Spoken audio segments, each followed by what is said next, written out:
잠언 19장. 가난하여도 성실하게 행하는 자는 입술이 패역하고 미련한 자보다 나으니라. 지식 없는 소원은 선하지 못하고 발이 급한 사람은 잘못 가느니라. 사람이 미련함으로 자기 길을 굽게 하고 마음으로 여호와를 원망하느니라. 재물은 많은 친구를 더하게 하나 가난한즉 친구가 끊어지느니라. 거짓 증인은 벌을 면하지 못할 것이요 거짓말을 하는 자도 피하지 못하리라. 너그러운 사람에게는 은혜를 구하는 자가 많고 선물 주기를 좋아하는 자에게는 사람마다 친구가 되느니라. 가난한 자는 그의 형제들에게도 미움을 받거든 하물며 친구야 그를 멀리하지 아니하겠느냐. 따라가며 말하려 할지라도 그들이 없어졌으리라. 지혜를 얻는 자는 자기 영혼을 사랑하고 명철을 지키는 자는 복을 얻느니라.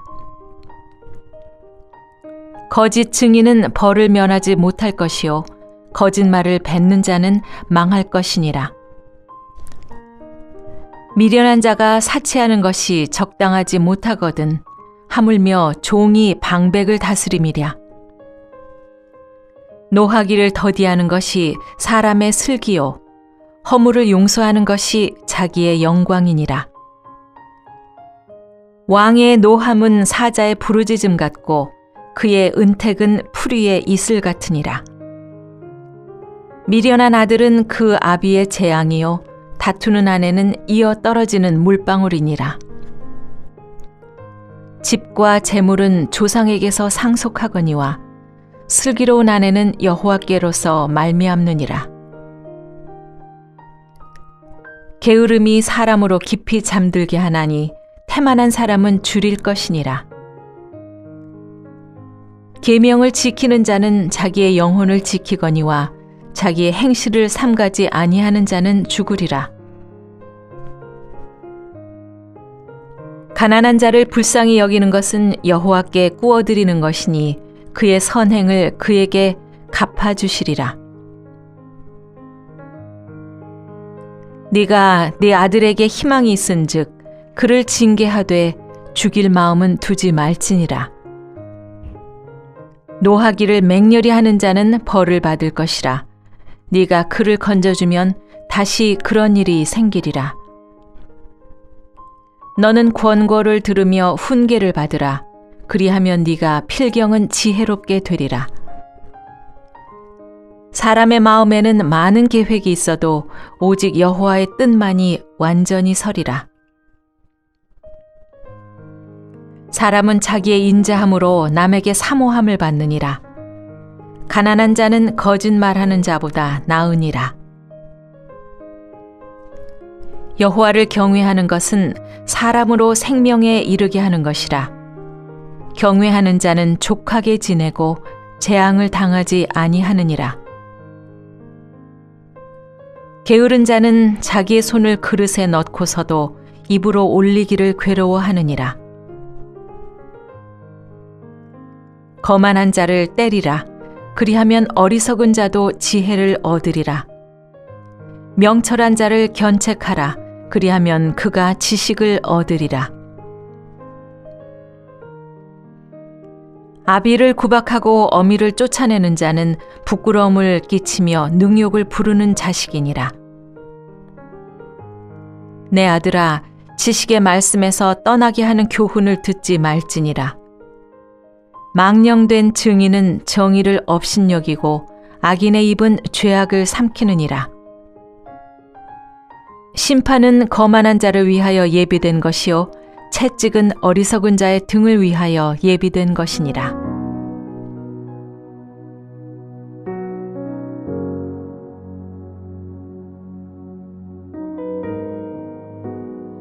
할렐루야.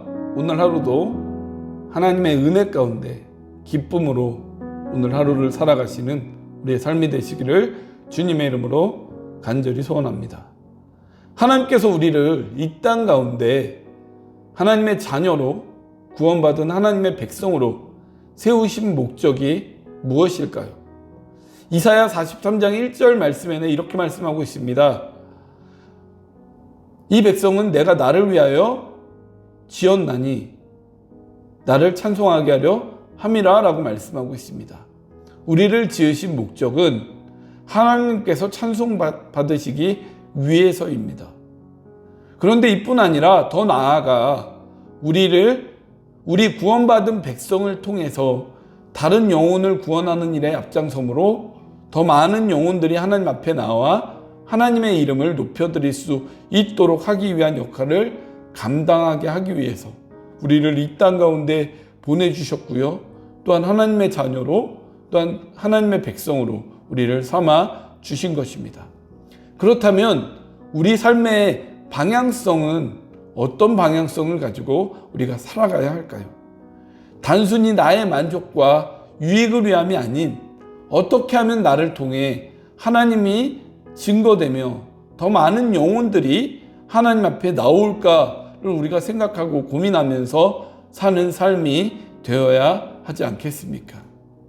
그런 기준으로 오늘 본문은 하나님 안에 지혜를 얻고 살아가는 삶의 기준이 어떠해야 하는가를 제시해주고 있는 말씀이다.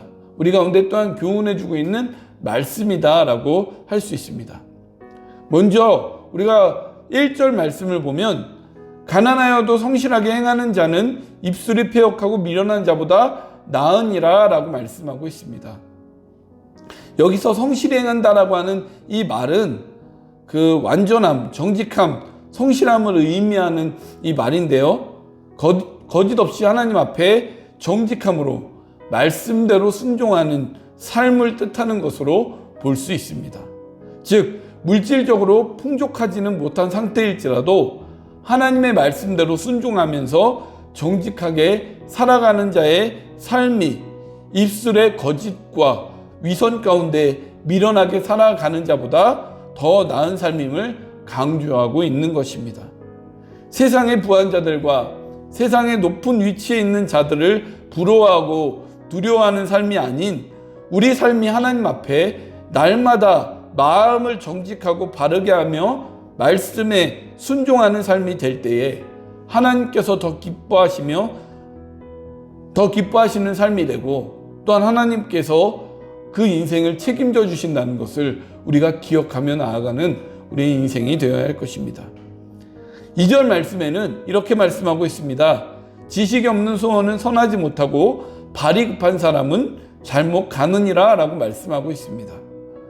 이 말씀에서의 지식이란 단순히 알매서 오는 지식이 아니라 사물에 대한 분별력이나 통찰력이 없이 자신의 감정에 이끌리는 대로 충동적으로 하고자 하면 좋지 못한 결과를 가져오게 된다는 말입니다. 그러니까 즉 여기서의 그 지식이라고 하는 단어는 어떤 분별력이나 통찰력에 대한 부분들을 의미한다고 봤을 때 이렇게 깊게 보지 않고 자신의 감정을 앞세워서 감정에 이끌리는 대로 그냥 그때그때 충동적으로 하고자 하는 그런 삶 가운데 좋지 못한 결과를 얻는다라고 하는 이 의미가 이 말씀 가운데 담겨져 있고요. 또한 발이 급한 사람은 잘못 간다라고 말씀하고 있는데요. 여기서의 발이 급한 사람이란 조급함으로 자기 고집 가운데 살아가는 그 사람을 의미하고요. 그 결국은 하나님의 말씀에 벗어난 죄의 자리에 가게 된다라는 것을 의미하고 있는 것입니다. 하나님을 믿고 하나님의 은혜와 사랑으로 백성과 자녀된 우리들은 날마다 바른 영적 통찰력과 분별력을 가짐으로 하나님이 원하시는 삶의 자리에 나아가는 우리의 모습이 되어야 합니다. 뿐만 아니라 하루하루 나아가는 삶의 걸음 가운데도 나의 고집이나 기준이 아닌 하나님의 말씀대로 하나님이 원하시는 대로 순종함으로 살아갈 때 그 인생은 진정으로 하나님께서 기뻐 받으시는 삶이 되고요. 또한 그 삶 가운데 성공하는 인생이 된다는 사실을 우리가 기억하시기 바랍니다. 또한 우리 8절 말씀에 지혜를 얻는 자는 자기 영혼을 사랑하고 명철을 지키는 자는 복을 얻느니라 라고 말씀하고 있습니다. 여기서 지혜라는 단어는 원래 이제 히브리어로 호크마라고 하는 단어인데요. 여기는 레브라고 하는 이 히브리어 단어로 쓰여졌습니다. 이 단어는 마음을 의미하는데요. 마음으로 선악을 분별하면서 하나님이 기뻐하시는 삶을 살아가는 자들을, 자기 영혼을 사랑한 자들은 자기 영혼을 사랑한다라고 말씀하고 있습니다. 자기 영혼을 사랑하고 해서 이 영혼이라는 히브리어 네페시, 이 단어는 생명을 뜻하는 이 단어로서 생명을 얻고 하나님께 은총을 얻음을 의미합니다. 즉, 이 말씀을 좀 다시 원어적으로 해석해 본다면, 마음 중심 가운데 선악을 분별함으로 하나님이 기뻐하시는 삶을 사는 자에게 하나님의 은총을 얻는 인생이 된다라는 것을 말씀 가운데 의미하고 있다라는 것이죠. 또 명철을 지키는 자는 복을 얻느니라 라고 말씀을 하고 있는데요. 여기서 명철은 태분이라는 이 단어로 이해력, 분별력을 의미하고요. 이것을 잘 지키고 보존하는 자는 복을 얻게 된다라고 말씀하고 있습니다. 또한 여기서 복이라고 하는 이 단어는 우리가 많이 들었던 토브라는 단어입니다. 이 토브라고 하는 단어는 하나님께서 창조하실 때에 하나님의 감정이 나타났던 보시기에 좋았더라라고 하는, 하나님께서 그 보시기에 좋은, 또 인간으로서 누릴 수 있는 최고의 행복한 삶을 누리게 될 것을 지금 말씀하고 있다라는 것이죠. 잠언 4장 23절 말씀에 보면 무릇 지킬 만한 것 중에 더욱 내 마음을 지키라 생명의 근원이 이에서 남이니라 라고 말씀하고 있듯이, 마음 중심을 지켜서 선악을 분별하고 하나님의 뜻을 헤아리기에 더욱 힘쓰는 자에게는 영원한 생명과 하나님의 은총의 축복과 또한 우리의 인생이 누리게 될 최고의 행복을 누리는 삶이 우리의 삶 가운데 있게 됩니다. 말씀 가운데, 기도 가운데 우리가 바른 영적 분별력과 통찰력을 가지심으로 하나님의 마음을 헤아리는 우리 삶이 되어서 우리가 사는 이 세상 가운데, 또한 우리가 누릴 영원한 영생의 삶 가운데 우리가 얻을 수 있는 최고의 행복을 누리며, 또한 하나님이 보시기에 가장 좋은 인생이 되어서 정말 우리의 삶 가운데 참 만족을 누리며, 이러한 삶으로 하나님 안에서 진정한 기쁨을 누리며 살아가는 우리의 인생이 되시기를 소원합니다. 마지막으로 우리 또한 살펴볼 말씀은 11절 말씀입니다. 말씀에 이렇게 말씀하고 있습니다. 노하기를 더디하는 것이 사람의 슬기요 허물을 용서하는 것이 자기의 영광이니라 라고 말씀하고 있습니다. 노하기를 더디한다 라고 하는 이 말의 의미는 무엇입니까? 화가 나는 자신의 감정을 절제하는 것을 의미합니다. 화나 분노가 치밀어 오를 때 그 화를 다스리고 절제한다는 것이 결코 쉬운 일은 아닙니다.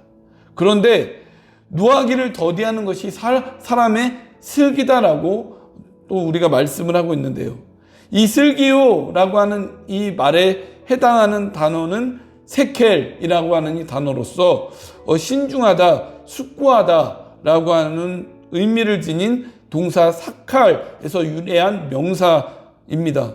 이것은 이성적이고 합리적인 통찰력과 신중함을 갖게 되는, 즉 깊은 생각으로 심사숙고하게 되는 것을 의미하는 것으로 우리가 보면 됩니다. 그러면서 허물을 용서하는 것이 자기의 영광이니라 라고 말씀을 하고 있습니다. 우리 인류는 모두 허물에서 용서받은 자가 되었습니다. 사함의 은혜를 입은 자가 되었습니다. 우리의 행위로 인해서가 아니라 이것은 전적인 하나님의 은혜이고요, 무한한 하나님의 사랑의 표시입니다.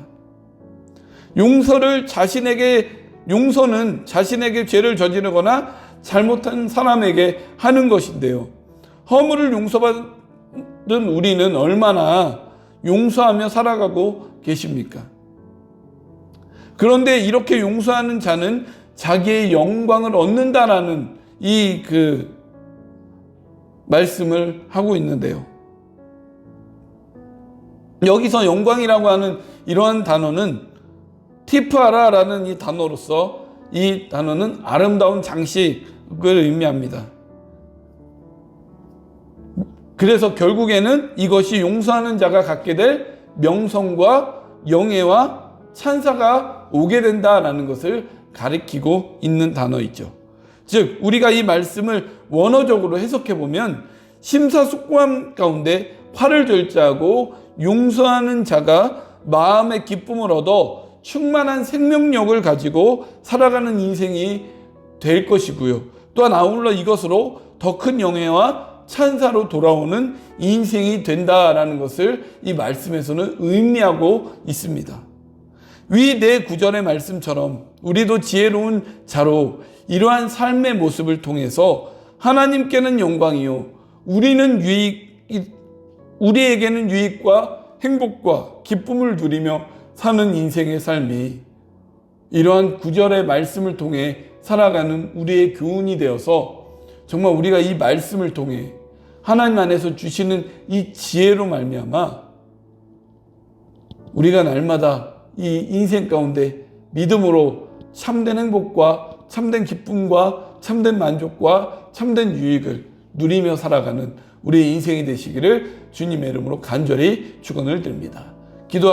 기도하시겠습니다. 하나님, 우리가 하나님의 백성으로 하나님의 자녀로 이 세상을 살아갈 때에 하나님 정말 우리가 이 세상에 미련한 자로서 살아가는 우리의 모습이 아니라 지혜로운 자로서 정말 우리의 삶의 모습을 통해 하나님께는 영광으로 또한 내 자신에게는 그것이 만족과 기쁨과 유익으로 누리며 살아가는 인생이 될 수 있도록 인도하여 주옵소서. 하루하루 지혜로운 삶을 통해 하나님을 증거하는 우리의 인생이 되게 하여 주시고 죄악을 이기는 인생이 되게 하여 주시고 하나님 날마다 믿음으로 승리하며 성공하는 우리의 인생이 될 수 있도록 인도하여 주옵소서. 하나님의 귀한 은혜 감사함을 드리며 오늘도 지혜로 하나님께 영광을 돌리는 인생이 되기를 간절히 소원하오며 이 모든 말씀 우리를 구원하여 주신 예수님의 이름으로 기도하옵나이다. 아멘.